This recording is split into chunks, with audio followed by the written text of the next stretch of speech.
What is up, Steelers Nation? Thank you so much for jumping on to another episode of All Steelers Talk. I'm Noah Strackbine, joined always by my man in the corner, producer Nick Belsky. Find us on youtube.com/All Steelers Talkers. Subscribe anywhere you get your podcast. The Pittsburgh Steelers, they are 24 hours-ish away from their second preseason game, this time against the Buffalo Bills, a game that will feature Russell Wilson in his Pittsburgh Steelers debut, a moment we have been waiting for a long time. We're going to dive into what that means for Russell Wilson, what we're looking for on top of 5 players that we're watching, that we have our eyes on as we head into preseason week 2 against the Bills. And we'll top it off with some wild hot take. Maybe the wildest hot take, the most forgettable hot take we have seen all of training camp, but it's a good time. We're ready for it. And then, as we do every single day, we will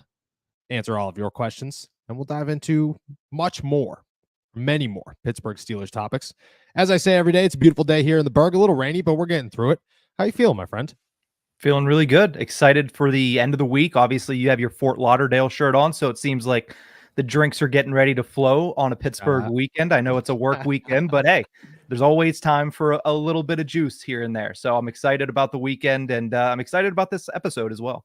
Yeah, there's 2 personal things that I would like to bring up today. I know that nobody cares about my actual life, but we're going to talk about it. The first one is I've spent all morning getting a cat out of a wall. So shout out to the people who sold me this house, because you left a hole in the wall, pal, and the cat got in it. So it was a great time. Luckily, I did not have to cut the wall. I was about to cut the wall open. Found a minor hole in the basement that just like kind of let me poke him from the butt. And I was like, come on, get out of there. And I annoyed him enough where he just finally scurried out. It took about 4 hours to get him out of the wall. It was a great time. So again, shout out to people who sold me the house. You forgot a hole, big one, giant hole, actually. So appreciate you. Number 2 is when it comes to the beers flowing, I'm doing so much work on this house recently that I'm constantly like finding myself like, I'll have a beer and I'll do some yard work. I'll have a beer and I'll go do the basement. I'll have a beer and I'll fix this wall. And I kind of feel like a dad, but at the second time, I'm a little bit concerned that it's getting a little bit more routine. You know what I mean? It's like a Wednesday. My wife's coming home from work at like 7 o'clock and she's like, what are you doing? I'm like, oh, dude, I'm just fixing the shed. Miller Lite in my hand. I'm like, maybe this isn't a good idea. So, the beers are flowing, but maybe a little bit too much, maybe a little bit too much, but never such a thing. Especially you're working on the house. You're working. You gotta stay hydrated. Saying, dude. You stay hydrated. That's the thing, dude. Water is only so good, and you can only drink so much coffee. After 6 o'clock, you got to switch it up. So, shout out. Honestly, shout out to those iced tea things. Those uncarbonated iced tea things. If you haven't had one, go check them out. They're pretty good. All right. Let's talk some Pittsburgh Steelers football. They play the Buffalo Bills tomorrow at 7 o'clock at Acrisure Stadium. Great time. Very excited to get back over there. For those of you who are going, just a fair warning.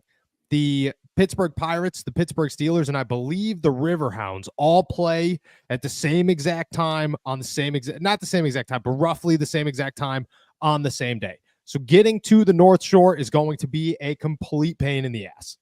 Best of luck. Get there early. Again, we've been talking a lot of beer in the first 3.5 minutes of this show, but get there early and chug a couple more brews. It gives yourself more time to pregame for whatever, a football game, a baseball game, whatever you're going to see.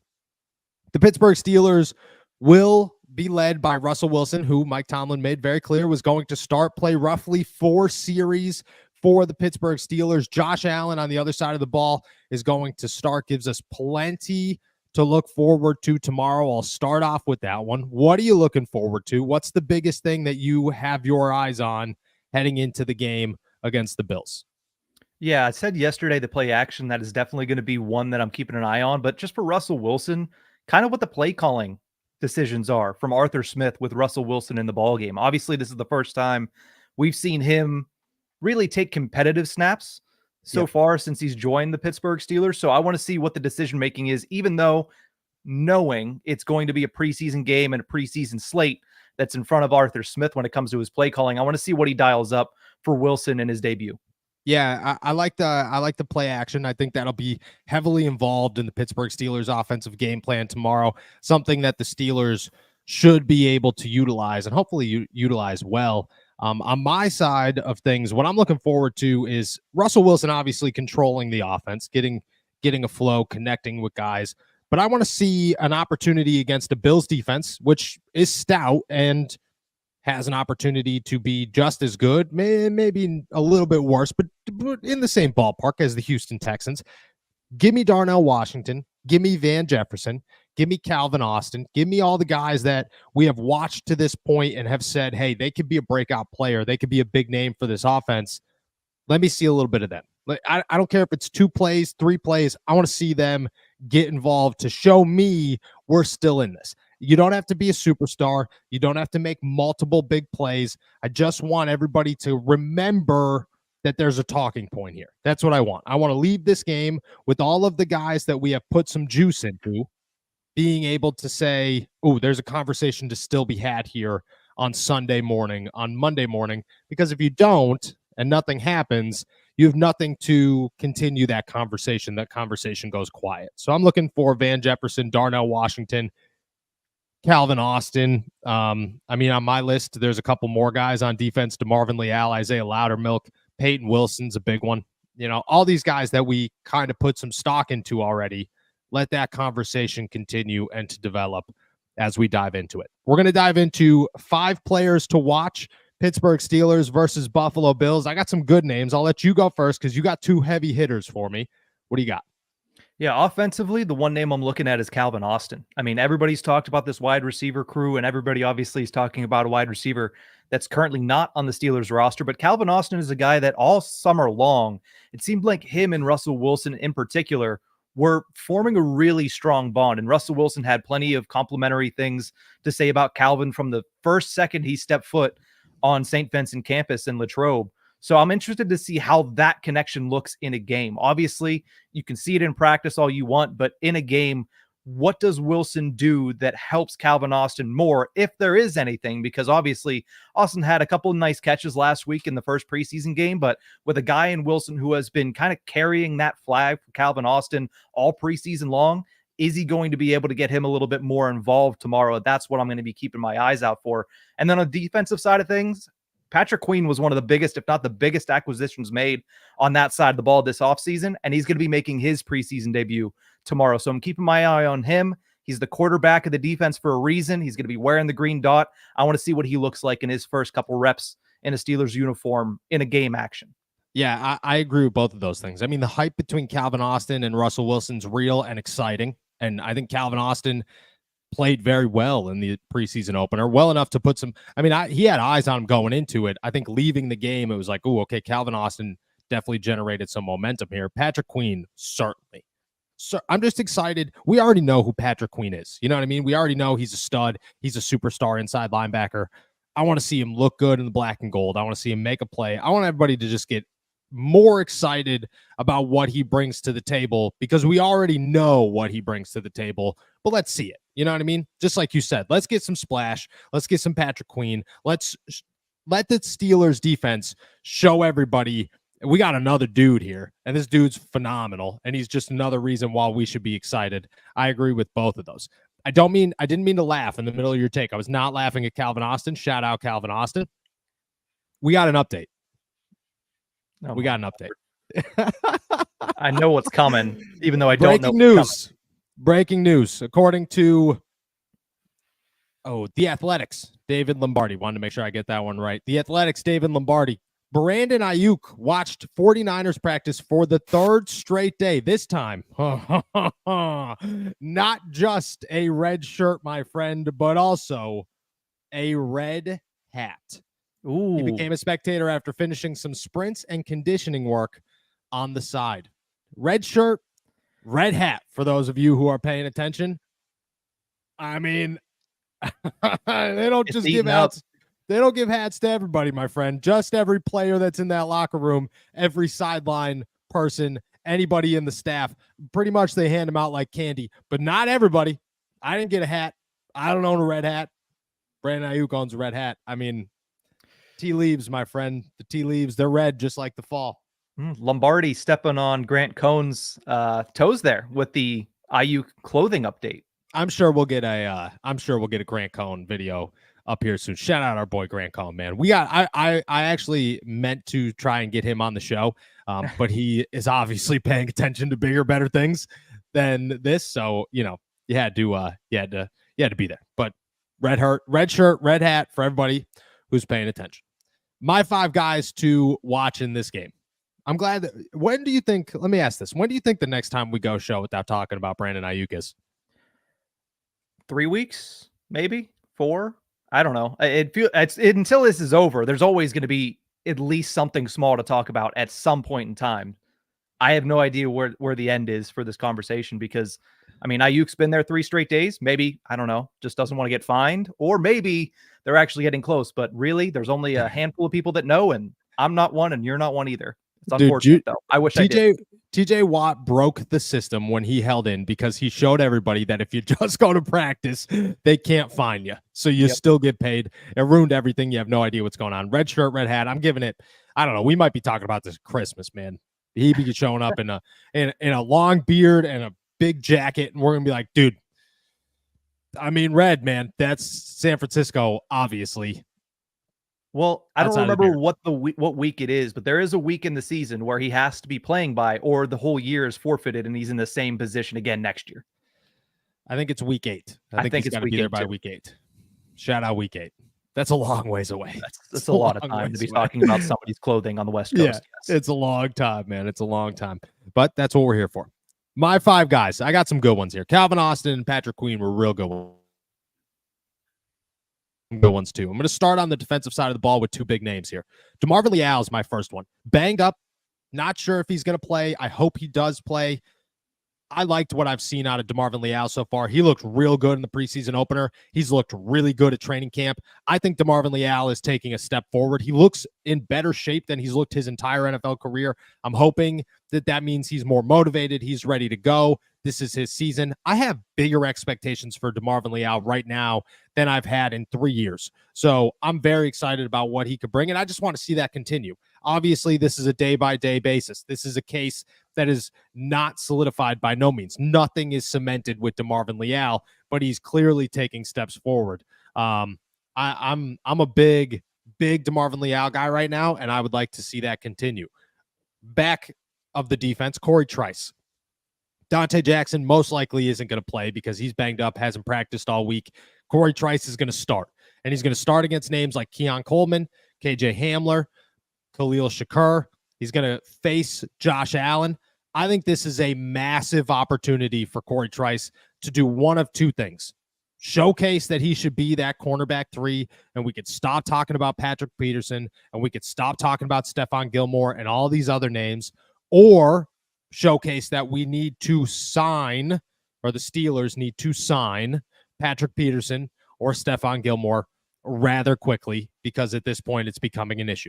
Corey Trice has, I think, the biggest of any opportunity here. You could, including Russell Wilson, Corey Trice has the biggest opportunity on his hands in this game, because not only is he facing a great quarterback, but to be honest, he's facing good wide receivers that he can beat. These are not the DeAndre Hopkins or the Tank Dells or the Nico Collins or Stephon Diggs. Keon Coleman's a great wide receiver, and KJ Hamler I have a lot of respect for, and Khalil Shakur is an emerging, really good wide receiver.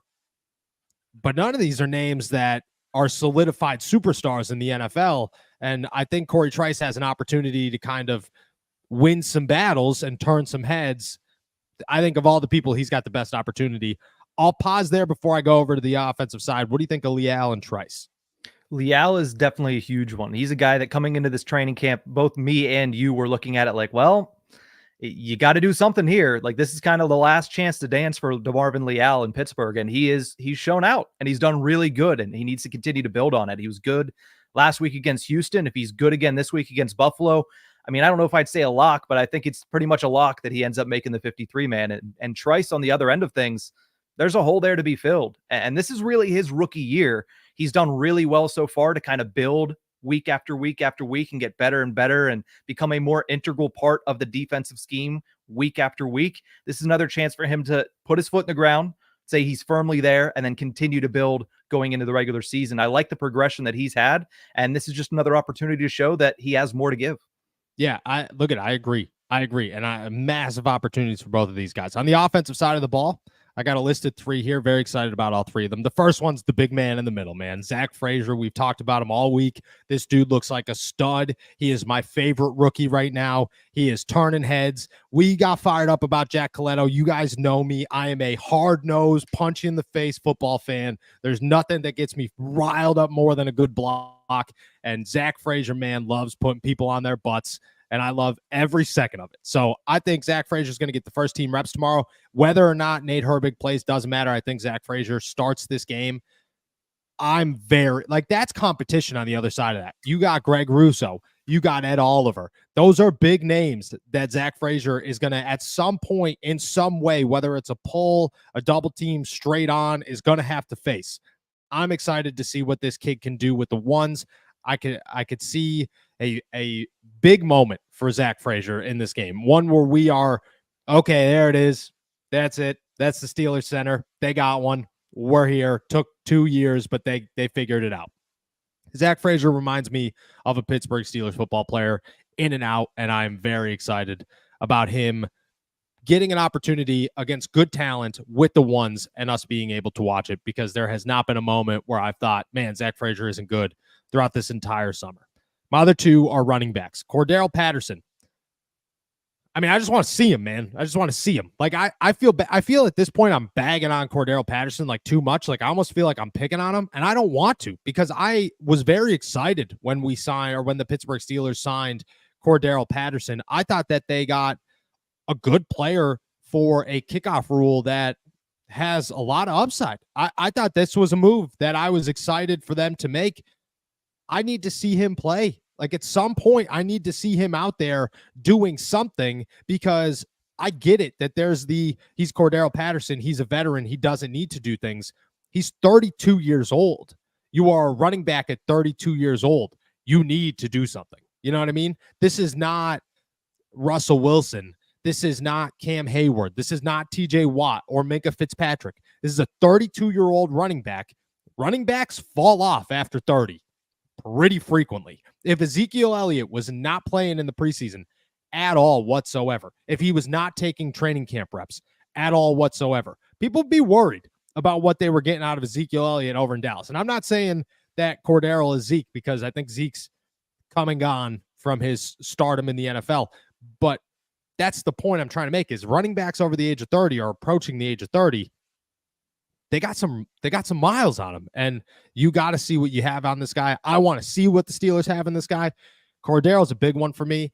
And then the other side of that, my 5th one, a guy that I don't know if he's going to play. He's a little bit banged up right now, but it's Jonathan Ward. Jonathan Ward, to me, has earned himself a 53-man roster spot. I don't know if he's going to get it, but I hope he does, because there have been allotted moments in this training camp and in this preseason where I've said Jonathan Ward has made a play on special teams, on offense, catching the ball, blocking, doesn't matter. He does it all. He looks very good. He's a young veteran. I think you could keep him and just utilize him as that 3rd best running back. And on top of that, a special teamer that can do both return and coverage aspects of the game. I think he's very capable. I'm excited about Jonathan Ward. He's got to keep that momentum going. I hope he plays, because this is another good opportunity for him. But those are my 3 on offense: Frazier, Cordero Patterson, Jonathan Ward.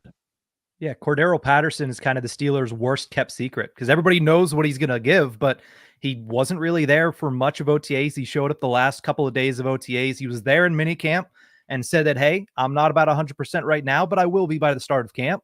Then he starts camp on the non-football injury list, and we really haven't seen much of him. He was in full gear last week. He's going to be in full gear this week and hopefully playing this week. So again, you got to see what you have in a guy like this. And he is a veteran, so he knows how to prepare for the season. So I'm not overly concerned about that. But at the same time, Steelers can't afford a slow start. And if they're going to put any amount of responsibility on his plate early in the season, he needs to be ready for it. He needs to have taken some hits. He needs to have taken some live bullets at the beginning of the season. So I'm interested to see how he responds tomorrow and how much work he does get. Does he go in on kick return, or are we watching John Rice Plumlee, which, I mean, I'm okay with.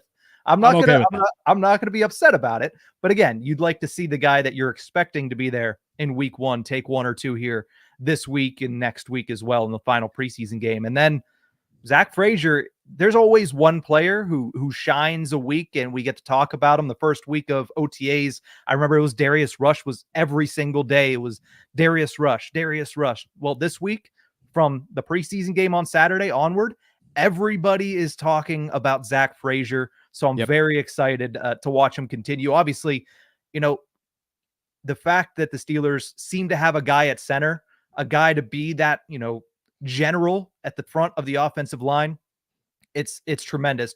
Justin Fields talked about him yesterday, saying it's great that he's already the smartest center that he can be, and he's also just composed as well. And for that to be a rookie at the beginning and at the middle of your offensive line is huge for the Steelers. Yeah, that's the other part that excites me about this guy is he is so smart. Like when you're a bruiser out of West Virginia who crawls off the field with a broken leg, I mean, I don't know about you, but my mind does not go, that's a genius. You know, my mind goes like that guy might be the hardest dude of all time.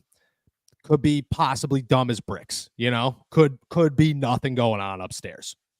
As intelligent as they get, as smart of a football player as they come. Like he's the total package, man. And I'm excited about Zach Frazier. All right. Let's talk about a wild take before we dive into all these questions here.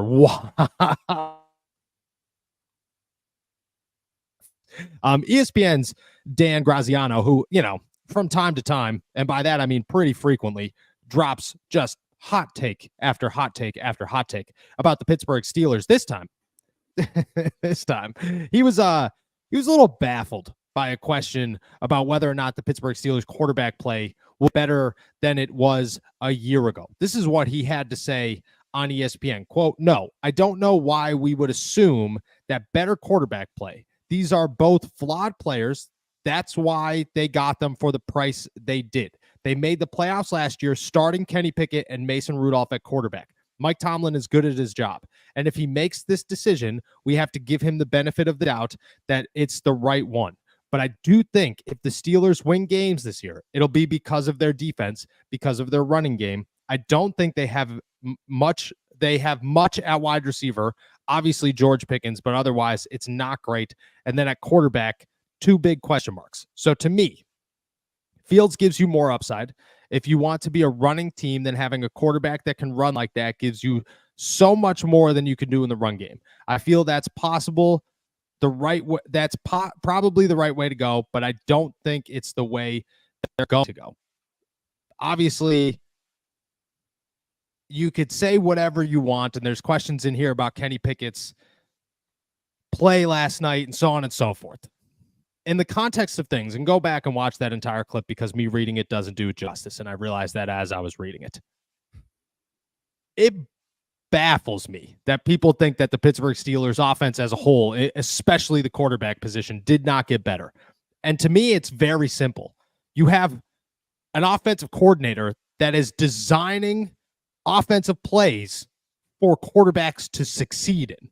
Mm-hmm. Whereas in the last 3 years, this offense was designed to do exactly what Matt Canada wanted it to do. That is why Kenny Pickett, that is why Mitch Trubisky, that is why Mason Rudolph were not able to change plays at the line of scrimmage. Not because they're not capable of doing it. You don't get to the NFL unless you're capable of doing things as a quarterback.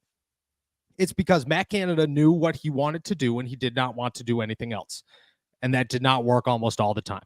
You hear George Pickens talk about how the deep balls are better because the offensive play calling allows them to be better. You hear Pat Freiermuth say things like, yeah, it's pretty refreshing that I get some different routes out there to make this thing work. You hear Calvin Austin talking about how he was only utilized for 20-25% of his skill sets in Matt Canada's offense, and it's much more right now. So I understand that there might be questions about Russell Wilson or Justin Fields, but I'm getting a little bit tired of the hot takes that come when we talk about the Pittsburgh Steelers offense that do not acknowledge that there are many quarterbacks out there, many, who succeed in the NFL, if they are not Patrick Mahomes or Josh Allen or Aaron Rodgers or whoever, who continue to have good play and win games simply because their offense is designed well and they could win. That is why every year you have guys like Gardner Minshew. You have guys like, this past year it was Jordan Love, and you could say that you're very high on Jordan Love, but nobody was high on Jordan Love until Jordan Love showed that he could play football, play it very well. That's why Jake Browning plays well in Cincinnati last year. The list goes. Joe Flacco. Joe Flacco's a great one, man, because I'm sorry, but a 35-year-old quarterback named Joe Flacco, if he was in Pittsburgh today, we'd be talking about how, I don't know what Joe Flacco's got left in the tank. But a year ago, he played well. You want to know why? Because offenses are designed to play well for their quarterback. Matt Canada's offense was not. That's where I go with all these hot takes, is simply Russell Wilson might suck. Justin Fields might be worse. But I have much more confidence that the Pittsburgh Steelers quarterback situation is going to work out. And I would have more confidence that Kenny Pickett would work out and Mason Rudolph would work out and Mitch Trubisky would work out with this offensive coordinator than I did Matt Canada, because quite frankly, it has nothing to do with the question marks at quarterback. It has everything to do with the fact that for the last 2 years, the Pittsburgh Steelers ran a high school offense in the NFL, and it clearly did not work. That's where I sit here right now. Yeah, maybe it doesn't work out. I have a hard time believing that they're in a worse spot than they were a year ago. Yeah, and the one name that he just happened to not bring up, Grounziano, I'm talking about, is Mitch Trubisky, who started 3 games for the Steelers last season and was horrible. And again, what you mentioned there, I couldn't have said it better. That is the primary reason that the quarterback play is going to be better, is because they have a professional level offensive coordinator that's actually calling plays for them. That is the main reason. But at the same time, even if you look at the 2 guys, and I've seen the argument as well, you brought in 2 quarterbacks that were literally traded away or, gotten rid of for nothing. They were given away for nothing. But you have to look at the situations. You can't just say that as a blanket statement. Chicago had the opportunity to draft Caleb Williams, who is expected to be the next generational talent. Whether he is or not is of no concern. That's who they thought they were getting. So they gave away Justin Fields because, well, they needed to get something in return. Russell Wilson just wasn't wanted by Sean Payton. It didn't fit what Sean Payton wanted. It's not because Russell Wilson was horrible, and I'm not saying he was legendary in Denver, but it's just he didn't fit what Sean Payton wanted in his vision in Denver. So you know what they did? They bought him out. They said, get out of here. We're starting fresh. Both of these guys do have question marks. I agree to that point, but they're not as bad as everybody's saying. And not only that, the quarterback play was as bad as everybody said last year with Kenny Pickett and Mitch Trubisky. It didn't even get decent until Mason Rudolph came in 3 weeks to the end of the season. Yeah, you watched a football game for 15, 16 weeks out of the season, and every single offensive drive, you expected it to go poorly. Every single one. If the Steelers scored on offense, you were shocked. If they got 2 first downs, you started to get a little bit excited that maybe something was going to happen. It was never an expectation that things were going to go well on offense. If anything, it was like, okay, can Cam Hayward at least get a drink on the sideline before he's got to go back out there? If that's the case this year, I'll shave my head, dude. I'll go bald. Gone. Beard and all. I'll shave the eyebrows off. I don't care. You heard it here first. If the Steelers offense is as incapable as they were a year ago, everything I talk about is wrong. Everything you talk about is wrong because it just doesn't make sense. It had a lot to do with the quarterback play. I understand it, but it had everything to do with who was calling the plays and what those plays looked like. And also on top of that, like Mason Rudolph showed that he is a capable quarterback, but Kenny Pickett, and we have questions in here, has yet to show that he's ready. And I'm not saying Kenny Pickett can't be ready, but he wasn't ready, and he wasn't ready for the moment. And Mitch Trubisky clearly wasn't it. Like, you knew that right from the jump. Mitch Trubisky clearly wasn't it. I'm sorry, but if like you could watch the first 3 years of Mitch Trubisky and the first 3 years of Justin Fields, 2 totally different players. You could watch. Russell Wilson makes anybody who's played in Pittsburgh since Ben left look like Russell Wilson is a Lombardi MVP, like Hall of Famer in Pittsburgh right now. If he played here the last 3 years, not saying he is. I'm just saying that's how he looks or has looked compared to the guys compared to the guys I've had. sometimes people just talk. I get it. I do it all the time. This is a bad one. This is a bad one. And it's a hot take. And the whole offensive thing gets me mad just because I have a lot of faith in Arthur Smith. I think that he's a very capable human being, and I'm excited for what he brings. And I just think that I get it. NFL is a short-term memory thing. You forget about it. That's why guys who take a year off tend to get another opportunity. Matt Canada is never going to get another opportunity in the NFL because you can't go back and find a good point. You know what I'm saying? That's how bad it was. That's how bad it was. Honestly, Nathaniel Hackett might not have had one if it wasn't for Aaron Rodgers, to be completely honest. Exactly. And look, that's such a good example. Like, Nathaniel Hackett was 2. Matt Canada was the worst. Nathaniel Hackett was number 2. Kenny Pickett threw, 6 touchdowns last season? Russell Wilson threw 24. Like, I'm sorry, but that is just a significant difference. Significant difference. Hot take of the week. I mean, we'll find out in week 1, and if I'm wrong, eyebrows are gone. But, I don't think I'm going to be wrong. With that said, that's everything on my agenda. If you guys have questions, make sure you toss them in the chat. We're going to go through every single one of them as we do every single day. But first, we got a quick word from our boys over at BetterHelp. This show is sponsored by BetterHelp. Have you ever found yourself scrolling on social media, maybe spending too much time on whatever platform you're addicted to and thinking, man, why am I feeling down? Why do I find myself not finding the joy that social media is supposed to give me?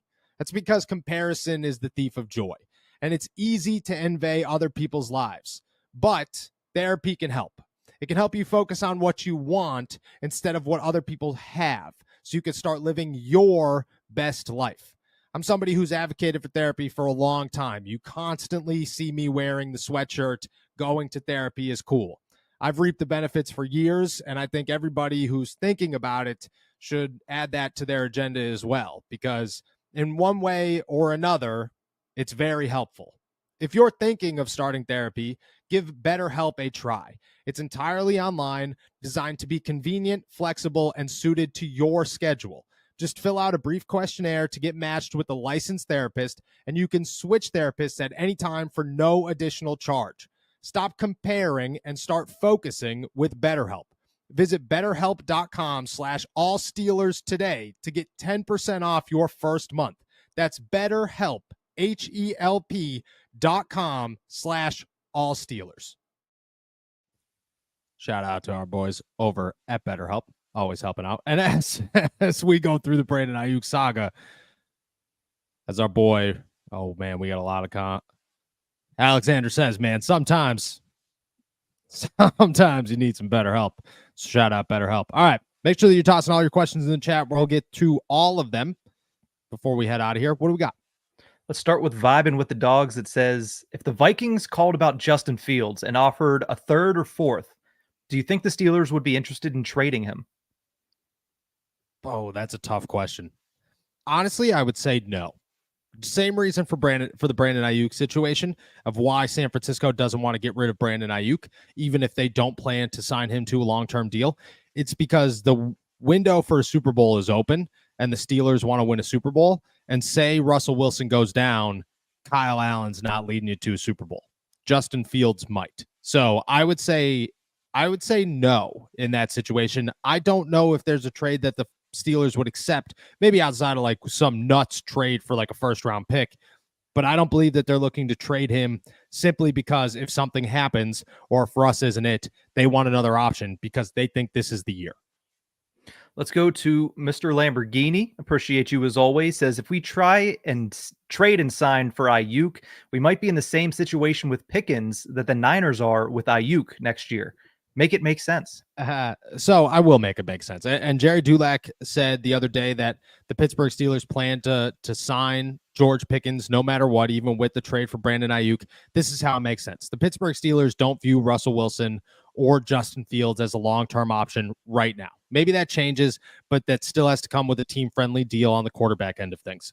That being said, that leaves plenty of space for other names. That leaves plenty of space for 2 wide receiver deals. And it doesn't make a ton of sense, but you also have 2 franchise tackles on rookie deals. You'll have a center on a rookie deal. You'll have your guard on a rookie deal and eventually your other guard on a cheap deal because maybe it's Spencer Anderson, maybe it's a rookie, either one. It's going to be cheap, not going to cost a lot of money. Cam Hayward's going to take a lesser cap hit next year, and then you could figure things out with TJ Watt and Alex Highsmith and Minkah Fitzpatrick and so on and so forth moving forward. But you have a lot of key pieces on rookie deals for the next couple of years. You could space it out, and until you have a quarterback contract, you got money to work with.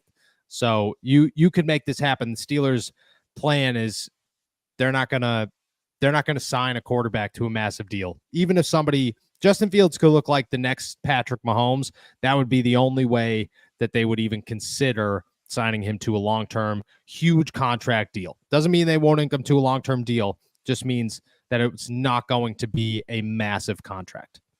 Let's go to Peter Swistock, who asks, do you think Ryan Watts could make the 53-man roster?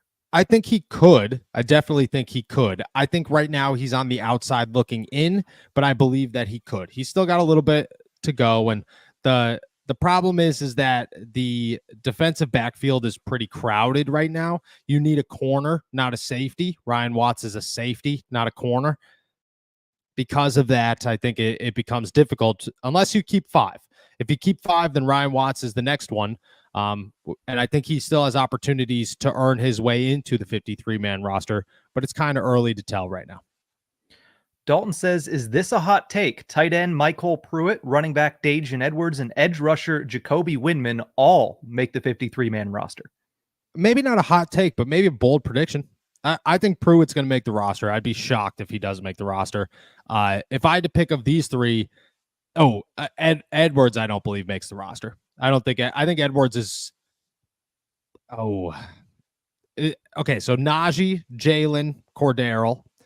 Then I would rank them Jonathan Ward, LaMichael P. Ryan, Aaron Shumplin, and then Dajan Edwards. I think he's the last one that can make the roster. Windman, I think, has an actual shot.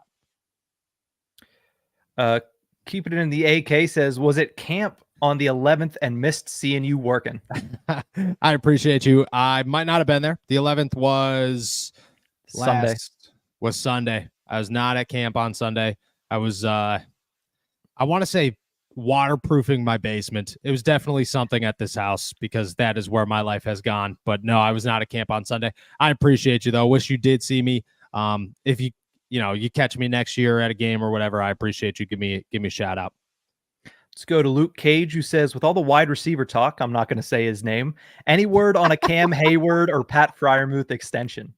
I appreciate that one. The nameless. We should start. We can't. We gotta know who we're talking about. But it would be awesome to say, the unnamed wide receiver, the wide receiver we do not talk about. He who shall not be named. He who shall not be named. Yes, there it is. I don't have any current word on Pat Freiermuth or Cam Hayward. Had some updates earlier in camp. Felt like it was coming along pretty quickly. Was about to get done. Haven't heard anything since. I think, and this is just a guess, they're waiting on the Brandon Aiyuk situation to figure itself out before they ink anybody else so that they can figure out financials. But I don't know that for certain. Let's go over to Stephen Cornfield, who says, Noah, you're a cat hero. 2 questions. First, what is your kind of beer? And second, who has earned that starting cornerback spot, Trice or Bishop in the slot? I don't think anybody has to this point. And they're working Corey on the outside more than the inside at this point. They started him on the inside. He's more dime than he is the slot guy. I don't think Bishop has earned that place yet, and I believe that they could consider an outside option if they are not comfortable with Beanie Bishop, who has definitely regressed in the last week or so. But I think if I had to pick one of them to make the 53-man roster, I think I'd pick both of them, but I would say Corey Trice has a better opportunity to make it than Beanie Bishop at this point. And what is my type of beer? Everyone's going to make fun of me for this, every single person, but I'm a Mick Ultra guy. If you sat me down and said, yo, you want a beer? I'd say, yeah, you got a Mick Ultra. That being said, I'll drink any beer. You hand me a beer, I'm going to drink a beer. Let's go to J Prime, who says, what are the chances the Steelers win the AFC North? I'm not going to rule them out. I think they got a decent opportunity. This team looks good. I was talking to somebody that I respect a lot the other day at practice, and they said I would name the Steelers a Super Bowl contender. And I said, really? And they said, yeah, with this defense, defense still wins championships in the NFL. Look at scoring in the NFL. And I said, yeah, you're not wrong. So I would say they're definitely up there.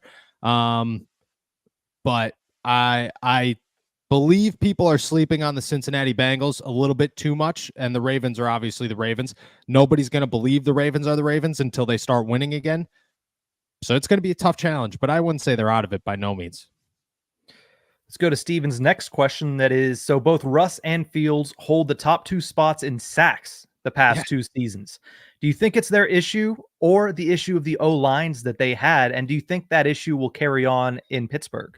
I think it's a little bit of both. I mean, Justin Fields had the worst offensive line in the NFL last season. It was bad. And I mean, Russ, it was a bit of a different situation. So Justin Fields got himself into sacks because he just held the ball too long, because he refused to throw the football. His processing time is just so slow. Well, on his side of things, obviously the offensive line played a role, the play calling played a role, but he processes pre-snap very slowly. That's his biggest thing that he needs to work on. With Russ, it's hero ball. It's the Joe Burrow effect. I'm looking for the big play. The little play doesn't work for me. That's why he got himself sacked as much as he did. He's running around the field trying to make something happen. Nothing's going to happen. That's where he finds himself. And on top of that, you also have to account for a lot of things when it comes to the Russ side of the hero ball. And a lot of that comes up to third down. What's going on? How many times are you in third and long? How many times are you looking to make a play and you have to extend the play because it's third down or fourth down? The Broncos found themselves in those positions a lot last season. So did Justin Fields and the Bears.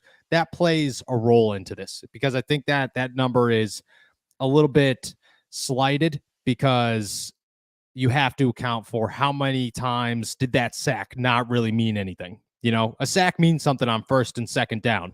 On 3rd and 8, when you either have to get a first down or you're going to punt and you're just trying to make something happen and nobody's open, that doesn't really count. Not in my eyes. Let's go over to Demetrius Barr, who says, so I'm coming to the first Steelers game I've been to. He's been determined legally blind. Is there any accessible seating? And second question, what position group on offense and defense do you think will be amazing? There, I believe, is accessible seats, and you should make a phone call, because I hope that they hook you up. I will, if you jump into the live chat, hit me up on Twitter or something, or Instagram, or I don't really go on Instagram. Hit me up on Twitter if you got Twitter, or shoot me an email, something. And I'll talk to somebody tomorrow, see if there's accessible seating, and see if I can hook you up to try and get in contact with who you should be getting in contact with. Second question, what position group on offense and defense do you think will be amazing? Amazing. I mean, the offensive line is my amazing on offense. I'm so excited for this offensive line. It's awesome. On defense, it's the linebacker group, the inside linebackers. I mean, Landon Roberts is going to have a year. Patrick Queen's going to have a year. Peyton Wilson is going to have a year. I'm very excited for those guys. And then if you go outside linebackers too, TJ, Alex Highsmith, Nick Herbig, maybe Jeremiah Moon. I'm very excited for all those guys. We got a couple of people we want to jump to here. Let's start with Rel. Appreciate you as always. Says, I think Mike Tomlin will start Russell Wilson even if Justin Fields looks better. Do you think that's the case if Justin Fields outperforms Wilson over these next 2 weeks? Yes, I do. I think Russell Wilson is the starting quarterback for the Steelers.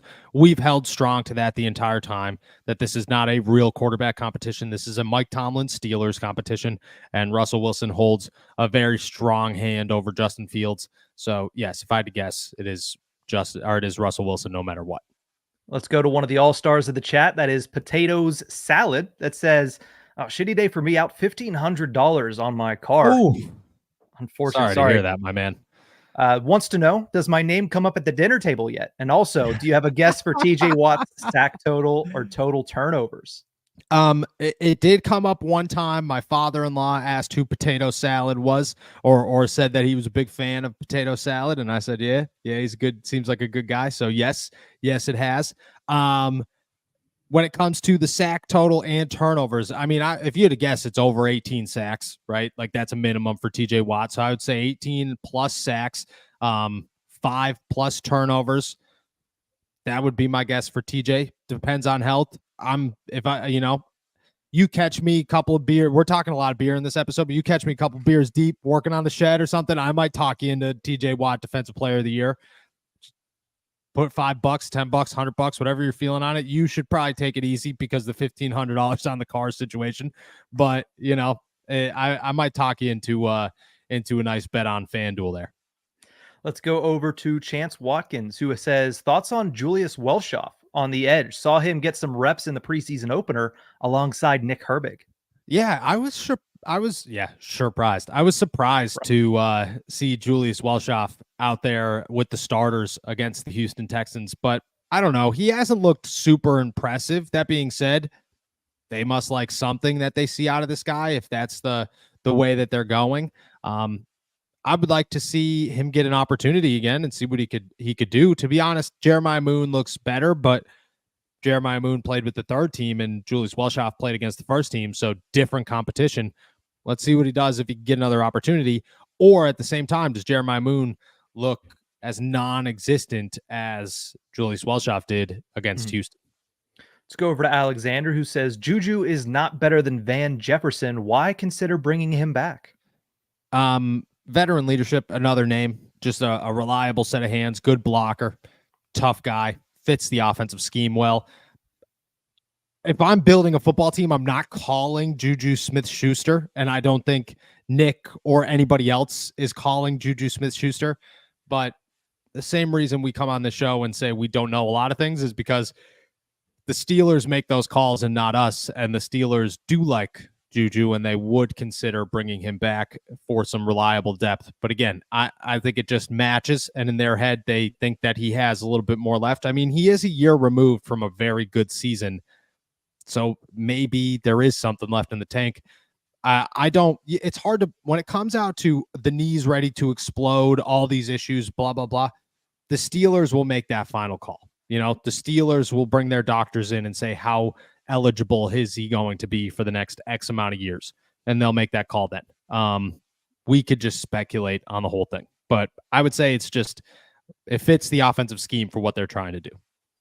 Let's go over to Marlon's question, which stays with the receivers here, saying which receivers will make the final roster in a couple of weeks? Yeah. I'd go George Pickens, Van Jefferson, Calvin Austin, Roman Wilson, and dare I say Brandon Aiyuk. If it's not Brandon Aiyuk, I would guess Scotty Miller. But I think it's an outside guy. Those four and an outside guy. Marlon has another question here saying, will Jack Coletto get some shine tomorrow? I saw him last week, and we had the quarterback center exchange issues. Yeah, I hope so. Me and Nick were talking. Was it during the show? Was it before the show? When we were talking about during the show. Was it during the show? Look at this. It all just blends into one big thing. I hope that Jack Coletto gets some oomph, gets another opportunity to shine. I'm a big fullback guy. That being said, you got to earn my excitement. You had it at the beginning. You're starting to lose it. I'd like to bring it back.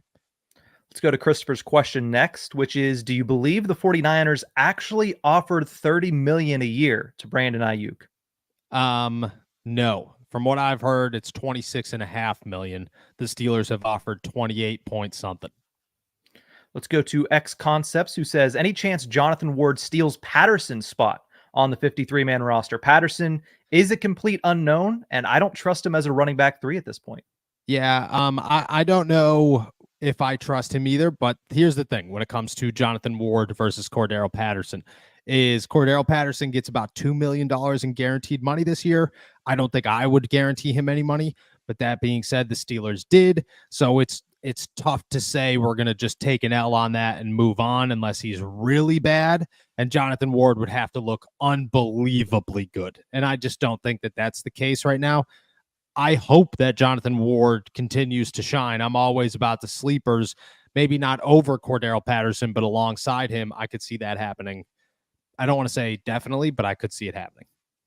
Let's go to Rel's follow-up down here saying, based on the question that he asked before, why is that? It doesn't make sense to me why, even if Fields outplays Wilson in the preseason, Wilson would still get the job. Yeah, I look at the Steelers want Russell Wilson to be their guy. They believe that Russell Wilson has the experience, the leadership, the capabilities to lead a team to Super Bowl. Like, they are very into the idea of Russell Wilson bringing them to at least an opportunity at a Lombardi. At the same time, they like the idea of Justin Fields developing for a year behind Russell Wilson. I think what made this a closer competition, which it's really not really a competition, but a closer competition than it was that Justin progressed so much, so rapidly during training camp that the Steelers went, oh, okay. Like, there's something here when he's on the field. Maybe we give him more time on the field and maybe he gets even better. I think that's where they were with this. But in their heads, Russ is still the guy that could bring them a Super Bowl, and Justin's still the guy that can do better with a year of downtime, I guess, in Pittsburgh. Yeah, and I saw this from Mad Dog on First Take as well. He was talking with Ryan Clark. He said, of the two options, if one of them struggles and you have to put the other in, it is much easier to put Russell in first. If he struggles, you go to Justin. Then from going Justin struggles, put in Russell. So there's a little bit of that there as well. I agree. And what is, I think the level of struggle is also different in that conversation. You know, like if Justin struggles, but he still makes crazy plays, is that struggle, you know? Whereas if Russ is struggling, chances are he's not making crazy plays on his feet. So you could kind of identify a change needs to happen. Let's go to Potatoes Salad, who threw another one in here and says, who doesn't love potatoes salad? Got to have multiple potatoes in the salad, though. He said, made my year. And at the father-in-law, hard not to support with the content. Keep it up, y'all. You guys keep me up to date. Hey, I appreciate you. We appreciate you as always. And shout out Big Joe Sacramento. Let's go to the next question here. How do you guys feel about Kenny Pickett's play last night? How'd you feel about Kenny Pickett's play last night? I feel like I'm a little harsh on Kenny. I kind of feel bad. I mean, I felt like it was hilarious watching Eagles Twitter melt down over it. I think I saw one that was, if you watched Kenny Pickett and tried to convince yourself he was a franchise quarterback, you might be owed financial compensation. Yeah. That's a good one. That's a very good one. That's a very good one. I look at Kenny, what did he finish with? 12 or 11 or 13, got sacked 4 times. I believe Tanner McKee. This is how locked in I am with the Eagles backup quarterback competition. I believe went 10 of 14 for 140 yards. Neither of them threw a touchdown. McKee threw a 2-point conversion. McKee also didn't get sacked. I don't know. Kenny looked like Kenny, man. He looked like he's going to complete a bunch of passes for 0 yards, and you better hope that you got a good defense. You know, it was a score 10-3 at halftime. Yeah. I don't know. I don't know. What I will say is that Russell Wilson and Justin Fields, Kenny got 4 series last night. So Russell's going to get 4 series tomorrow night. We'll see what happens. We'll see. We'll have a comparison at that point. Yeah, a slight comparison. A little different. Yeah, a little different. Let's go to another question here. Appreciate you. Says, besides BA, who else is a legitimate option to trade for right now? Right now is tough. CeeDee Lamb would be the other legitimate option. I know people don't want to talk about that one, but nobody wanted to talk about Brandon Aiyuk until that one became real either. CeeDee Lamb would be the only one that makes sense currently, where we currently stand, just because the Cowboys are in the same situation as Brandon Aiyuk. And I know nobody wants to. Jamar Chase, man, Jamar Chase. If the Cincinnati Bengals traded Jamar Chase to the Pittsburgh Steelers, the NFL would melt. Because that would just be, it would be Paul Brown or whatever the owner's name is, just melting into nothing, saying it's done. We can't do this anymore. You know, we've given up. Joe Burrow would have to just go bald because blonde wouldn't even do it. It would be bad. CeeDee Lamb would be my answer there. As we move forward, you should have a couple more names, probably smaller guys, but still significant names to watch that should emerge. Treylon Burks would be a big one to watch in the coming weeks. Let's go over to rule 1, no rules. And he says, Noah, it's been a little while since your record prediction. Now that you've seen more from the guys, do you still predict the same record at the end of the year? If this is the one when we went game by game, I believe you had 10-7. I had 11-6. Yeah, I would keep it the same right now. You know, we'll see week 1. but I would keep it the same right now. Think the Steelers look good. Think there's possibility for more wins and also less wins. So it just depends on how the cookie crumbles. But I would feel confident in my 10-win prediction as just like a baseline, and if they surprised me with more, I'd feel okay. Let's go to Alejandro, who wants to know, what is the first team offensive line for this weekend's game? We don't know about Nate Herbig yet, or if Isaac Seumalo is going to play, but I believe he's going to. If I had to guess, it's Dan Moore at left tackle. Who would that? Spencer Anderson or Isaac Seumalo, excuse me, at left guard.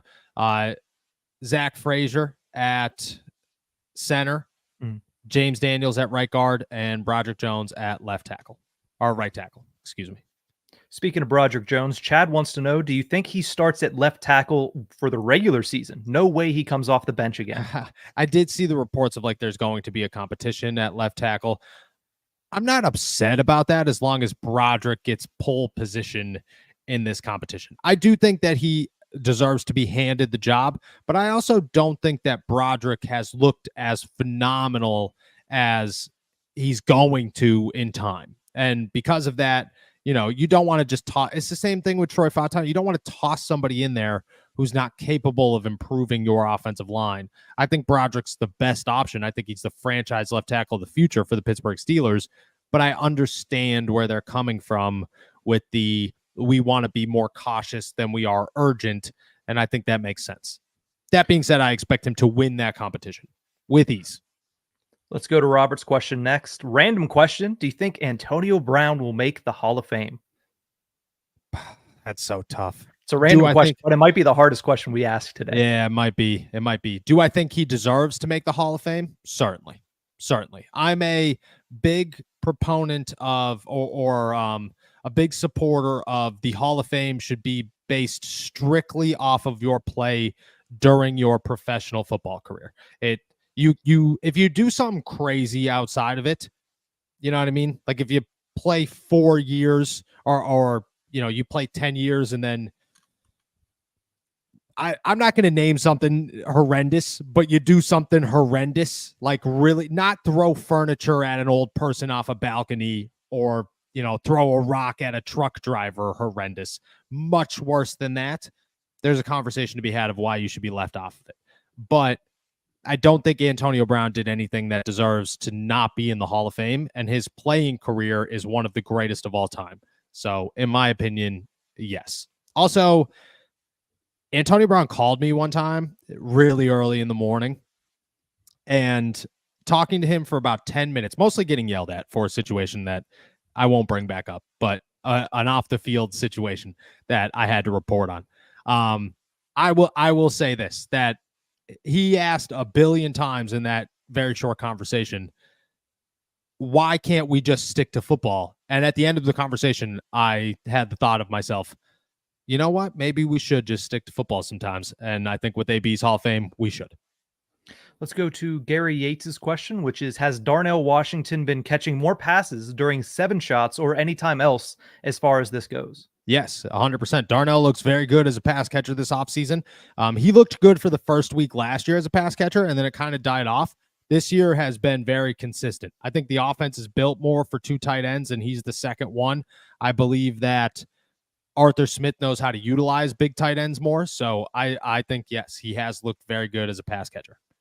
Let's go to Rowdy's question next. Rowdy asks, with Najee's contract issues, I get that they'll go with Warren because he's cheap, but if Warren balls out, what makes them think Warren wouldn't want a decent contract, not a $1 to $2 million a year contract? So Jaylen Warren can be tendered, and that means that he's a restricted free agent. So essentially what that means is you tender him. He's worth, it was the same situation with Mike Hilton for like 2 years. He's worth $2 million, something like that. Matt Filer was another one. He was here his last 2 years. He was under tender contracts. So you tender him. It's worth like $2 million, depending on what you tender him for. And essentially, other teams can make an offer to him. If he accepts that offer, which most likely he would, the Steelers have X amount of time to match that offer. I don't remember exactly how much time. If they do not, that team gives the Steelers, I believe, a draft pick. And that draft pick's pretty significant. Like sometimes it's like a second round pick. So it's a big situation. What's up to Fitzgerald? Had to sneak in that cameo there. When I tell you guys that we have moved and this cat spends the entire podcast slamming his face into my knee, I'm not joking. It's the entire time. He's just like, can I come up now, guys? What about right now? And no, that wasn't the one to, find himself in the wall this morning. Although he did try to get it in there to see if the other one was okay. Made things so much worse. We got a couple more here. Let's go to Potato Salad, who says, can I ask what the most common route concepts you see out of the Arthur Smith film are? Yeah. We see a lot of flag routes. We see a lot of post routes.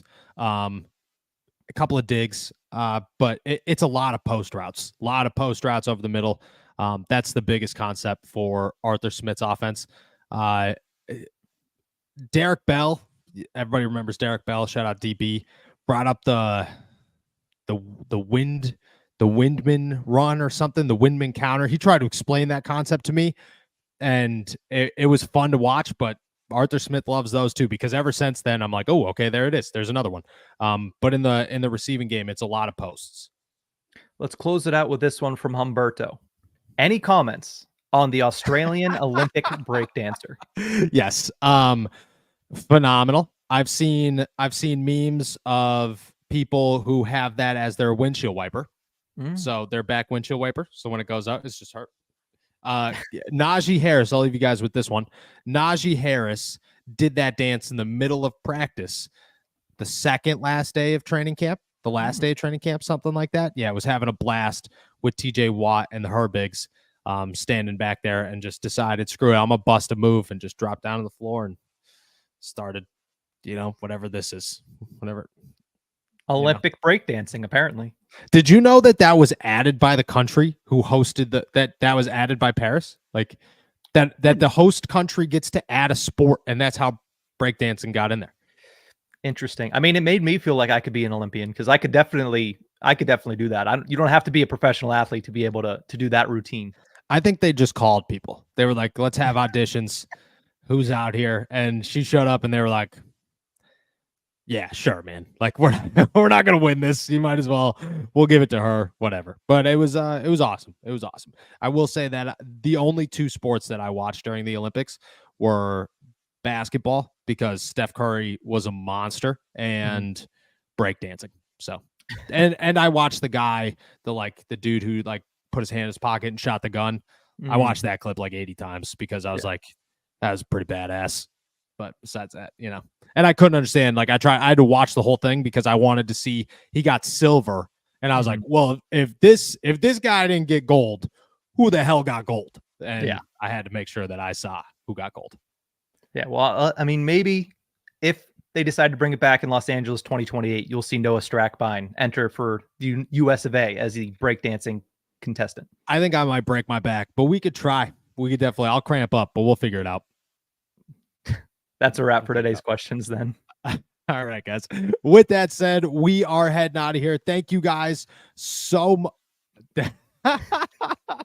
Tim Hopper says, as an Australian, we do not claim her, by the way.